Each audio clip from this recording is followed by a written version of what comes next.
Hai Fiskinians, salam ikan cupang. Sekarang berasa banget, harusnya musim hujan malah panas. Musim panas malah hujan melulu. Semua kayak gak menentu. Kadang aku keluar rumah masih panas terik. Ya gak kepikiran dong untuk bawa jas hujan. Sampai tengah jalan malah hujan deras. Nah, kamu pernah ngalamin kayak gitu nggak? Perubahan ini terasa banget karena dulu pas masih kecil aku ngerasain musim hujan dan panas itu masih teratur. Artinya awal hingga tengah tahun biasanya panas dengan curah hujan yang rendah. Nah, mulai dari September baru mulai hujan yang lumayan intens melanda negeri ini. Tapi sekarang semua kayak random aja. Kadang panas banget, kadang hujan besar. Nah, cuaca kayak semaunya aja datang dan pergi. Ya, mirip mantan ya. Tapi sebenarnya penyebab dari semua ini adalah perubahan iklim atau climate change. Perubahan iklim disebabkan oleh perubahan pola dan intensitas unsur iklim dan biasanya itu dalam periode waktu yang lama. Nah, perubahan ini mempengaruhi kebiasaan perjalanan cuaca dan penyebab terbesarnya adalah pemanasan global. Nah, isu ini sudah diangkat sejak puluhan tahun lalu dan baru dirasakan dampaknya oleh kamu yang hidup di masa kini. Kerasakan kayak setiap tahun ada aja peristiwa alam di dunia yang aneh dan kayaknya dulu nggak ada gitu kejadian kayak gini. Di Indonesia sendiri, perubahan iklim sudah sangat berdampak kepada dinamika alam. Nah, musim udah nggak menentu, kadang panas banget, 1 jam kemudian bisa hujan deras. Dan kadang angin besar tapi cuacanya panas. Dan bahkan pernah ya paling aneh itu hujan tapi cuacanya cerah. Itu agak nggak masuk akal gitu ya. Nah, semua kerasa kayak random aja gitu. Hal itu pasti berdampak kepada kehidupan makhluk hidup, nggak terkecuali manusia dan ikan. Ikan bisa dibilang sangat dirugikan karena mereka ini hidup di dalam air. Nah, yang mana kalau kita melihat mereka itu ada di dalam tank. Air tersebut tidak disaring secara alami oleh alam sekitar, melainkan mungkin sistem atau filtrasi. Nah, air di dalam tank itu akan sendirinya naik suhu dan turun suhu tanpa adanya penangkal alami. Nah, karena kalau kamu lihat itu nggak punya kayak heater atau mungkin pendingin. Nah, ikanmu bisa kenapa-napa. Tapi gimana siasat ikan cupang pas ngelawan pemanasan global kayak gini ya? Walau dunia makin random, nah nyatanya cupang tetap bisa hidup berbahagia. Lalu gimana sih cara cupang beradaptasi? Cupang, ikan super yang jago beradaptasi.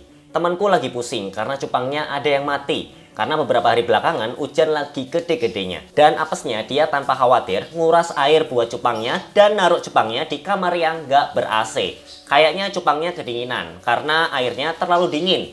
Daya tahan tubuhnya nggak kuat dan akhirnya mati. Plus pH air saat musim hujan itu juga naik. Jelas pengaruh utama dari kematian cupang tersebut adalah curah hujan yang tinggi yang membuat pH air naik serta suhu air jadi turun. Buat seekor ikan cupang hal itu lumayan mengagetkan. Karena pH air sangat vital untuk kehidupan ikan cupang. Di alamnya, cupang tampil jauh lebih tangguh. Seperti makhluk hidup lain, mereka berevolusi dan beradaptasi selama bertahun-tahun untuk bisa tetap hidup di lingkungannya. Walau dunia semakin berubah dan cuacanya juga berubah, jelas keadaan cuaca dunia saat ini sangat berbeda dengan 20 atau 30 tahun yang lalu. Tapi cupang di alam liar itu masih banyak populasinya. Nah, tapi berpengaruh juga soal pemanasan global. Ciri khas yang paling kentara dari ikan cupang untuk beradaptasi adalah ciri siripnya. Kayak cupang yang lepas di Australia, awalnya mereka adalah cupang hias yang bersirip gondrong. Cuman untuk beradaptasi di alam sana, lama-lama sirip mereka jadi kecil. Tujuannya pasti untuk menghindari tampil mencolok dan kelihatan sama para predator. Soalnya, selain buat menghindari predator, sirip-sirip di badan cupang berguna buat mereka berenang. Nah, karena mereka punya 7 sirip di badannya buat bergerak di dalam air. Jadi kalau siripnya kegondrongan, otomatis mereka jadi susah buat berenang. Ya kayak kamu kalau misalkan pakai jaket atau jubah yang terlalu panjang itu mungkin jadi susah untuk geraknya. Nah, sama dengan cupang. Bedanya dia itu menyatu di tubuhnya alias si ekornya tadi. Nah, cupang cowok biasanya sengaja buat numbuhin siripnya lebih gondrong supaya kelihatan lebih ganteng di mata para betinanya ini. Biar mereka bisa dapet jodoh. Nah, soalnya cupang cewek itu lebih suka sama mereka yang siripnya gondrong. Tapi kemampuan adaptasi terhebat mereka adalah dari alat pernafasannya. Karena cupang termasuk keluarga ikan-ikan yang nggak butuh oksigen di dalam air. Mereka bisa ngambil nafas dengan cara nenggak ke permukaan air. Adaptasi ini tentu sangat menolong mereka untuk hidup di lingkungan yang baru, yang nggak mendukung buat ikan lain. Karena kemampuannya ini, juga mereka bisa dengan tenang beradaptasi oleh perubahan iklim. Karena kalau di alam, semua berasa lebih ringan, ketimbang cupang yang hidup di penangkaran. Perbedaan yang mencolok juga adalah, karena walau hidupnya lebih enak, Tapi cupang di alam warnanya nggak sebagus yang ada di penangkaran. Cupang alam warnanya lebih pucat dan nggak secolorful mereka. Nah itu kalau yang hasil penangkaran tadi. Sedangkan ikan ternak warnanya emang ngejreng juga karena hasil dari kawin silang sana sini. Supaya dapat varian cupang yang makin ngejreng dan makin bagus. Pemanasan global mempengaruhi sungai. Sejak beberapa tahun yang lalu, di Indonesia sudah dianggap sebagai negara dengan emisi gas terbesar di dunia dan dicap menghancurkan dunia kalau nggak diatasi. Nah, biang kerok terbesar adalah emisi gas dari penguapan kendaraan bermotor, pabrik, dan paling parahnya dari kebakaran gambut dan kebakaran liar yang terjadi banyak di hutan di Indonesia. Malah kadang dampaknya bukan cuma merugikan warga lokal, tapi juga ke luar negeri karena asapnya bisa nyampe ke Malaysia bahkan Singapura. Waduh. Jadi wajar aja kalau kadang orang Malaysia keki kalau tahu-tahu ada asap banyak datang ke negara sebagai hadiah dari Indonesia. Nah, selama abad 21 yang baru berjalan 22 tahun ini, hampir 240.000 km persegi hutan yang dibabat habis demi pastinya keperluan komersil. Nah, luas itu sama kayak Michigan yang merupakan negara bagian di Amerika Serikat. Kebanyakan lahan yang dibabat ya udah pasti nggak akan hijau lagi. Demi kemungkinan cuan, alam jadi korban. Aduh, sayang sekali ya. Masalah ini melanda seluruh dunia, bukan cuma Indonesia aja. Dan kerugiannya juga mencakup ke semua sektor. Dan mulai dari daratan, laut, ataupun sampai ke sungai juga. Dan sungai jelas sangat vital karena ini adalah tempat hidup si ikan cupang. Di Hong Kong, sungai di sana udah terpantau mengandung banyak racun yang hadir karena polusi yang emang jadi masalah laten di sana. Air sungai di sana mengandung 3 gas rumah kaca, yaitu karbon dioksida, metana, dan dinitrogen oksida. Peneliti di sana menemukan fakta yang lebih ngeri lagi karena sungai di area New Territories gede banget. Air di situ bisa jadi sumber gas kaca yang naik ke atmosfernya. Nah, akhirnya hal itu bisa menjadi pemicu untuk pemanasan global yang lebih mengerikan. Sebab dari polusi air di Hong Kong ini adalah gak adanya got, terus banyak peternakan yang ngebuang limbahnya ke sungai, dan gak ada akses pembuangan dari gedung-gedung tua. Jadi semuanya itu limbah turun ke sungai. Wah, ini parah banget ya. Dan pemanasan global juga bikin sungai itu bisa mengering. Ya bener juga sih kalau dipanasin air bisa jadi pengering. Dan cuaca yang nggak tentu bikin curah hujan dan panas jadi makin nggak ketebak. Ya tadi kadang panas, kadang hujan, bahkan dua-duanya cerah tapi juga hujan. Ini kan aneh banget ya. Dan studi menunjukkan aliran sungai itu berubah besar dari tahun 70-an sampai 2010. Salah satu data yang terungkap ya soal iklim. Karena iklim di tahun 1970 dan 2010 jelas sangat berbeda. Kalau kerusakan ini terus berlanjut tanpa adanya umat manusia untuk mengurangi ketamakan terhadap alam, ya kehidupan kamu bisa berbahaya. Bukan kamu aja sih, aku, temanmu, orang tua, dan semuanya bisa terkena dampaknya.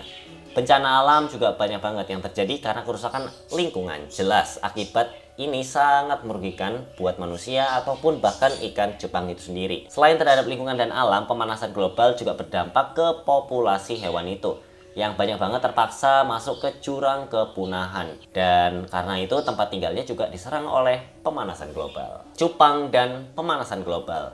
Kalau cupang di alamnya sih hampir kayaknya masih adem ayem aja ya. Walau pemanasan global mendera hampir seluruh belahan dunia, tapi populasi ikan cupang masih sangat aman. Karena sungai-sungai di Asia Tenggara tergolong masih bagus ketimbang misal di Tiongkok atau Hong Kong, karena di sana sektor industrinya masih sangat besar, otomatis limbahnya juga besar. Makanya tadi di Hong Kong, limbah itu bikin ancaman sendiri kepada warga sana, karena uap airnya bisa memicu dan memperparah pemanasan global. Tapi ada jenis mirip cupang asal Jordania yang benar-benar bertarung langsung sama pemanasan global. Wah, di sana karena air terlalu panas, air sungai jadi menyusut banget. Pastinya penyusutan ini berdampak besar kepada habitat mereka yang biasanya ada di parit dan juga di sawah. Nama ikan ini adalah The Dead Sea Tooth Carp yang ukurannya cuma 4 cm. Ikan cupang Jordania ini terancam populasinya karena pemanasan global. Karena mereka ini adalah ikan endemik daerah sana, jadi udah pasti kalau habitatnya rusak, ya mereka juga ikutan musnah. Habitat asli ikan ini adalah lahan basah di dataran rendah. Cagar alam tersebut adalah habitat terakhir mereka. Nah, jadi kalau tempat ini kering, jadi orang-orang ya nggak bisa melihat ikan ini lagi. Waduh, sedih banget ya. Cupang Jordania langsung dapat tanggapan dari pihak pemerintah lewat dinas terkait yang menaungi cagar alam tersebut. Dan langsung bergerak cepat untuk menolong dan mengatasi ikan ini supaya tetap lestari. Karena mirip cupang, ikan ini bisa dengan mudah dibreeding, nah atau dibudidayakan.